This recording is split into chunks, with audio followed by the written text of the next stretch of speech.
అమ్మా ప్రీతి, జీజస్ ప్రీతి, జీజస్ రేపు నేను మీ ఇంటికి రావాలనుకుంటున్నానమ్మా, రమ్మంటావా? రండి జీజస్. తప్పకుండా వస్తా తల్లి. సరే జీజస్. రేపు మా జీజస్ మా ఇంటికి వస్తున్నారు. ఇల్లంతా సదరేయాలి.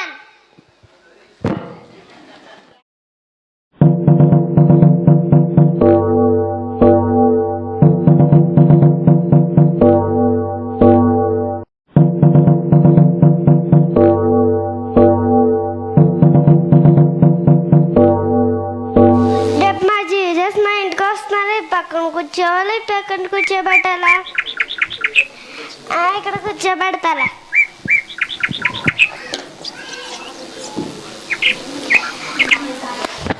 ఏ పిండి వంటలు చెయ్యాలి? ఆయనకి డింపోల్ చేశాను కదా, ఆయనకి ఏం నచ్చితే అది తింటారులే. అమ్మ కూర్చున్నా చేయనమ్మా. అన్నం లేదేమీ లేదు, వెళ్ళిపో. ఒక్క ముద్దనే పెట్టండి అమ్మా. ఏమీ లేదబ్బా, ఏమీ లేదు. ఈరోజు మా ఇంటికి జీజస్ వస్తున్నారు. వెళ్ళిపోమన్నాను ఇక్కడి నుంచి. అమ్మయ్య, అన్నీ చేసేసుకున్నాను.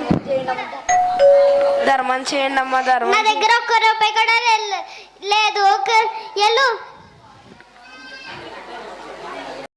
జీజస్ ఇంకా రాలేదేంటి?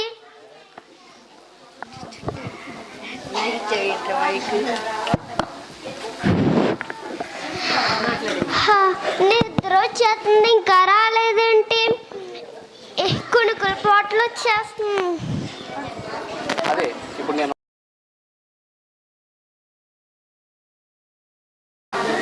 అమ్మా ప్రీతి, జీజస్ ఏంటి జీజస్ ఇలా చేశారు? ఏం చేశాను తల్లి?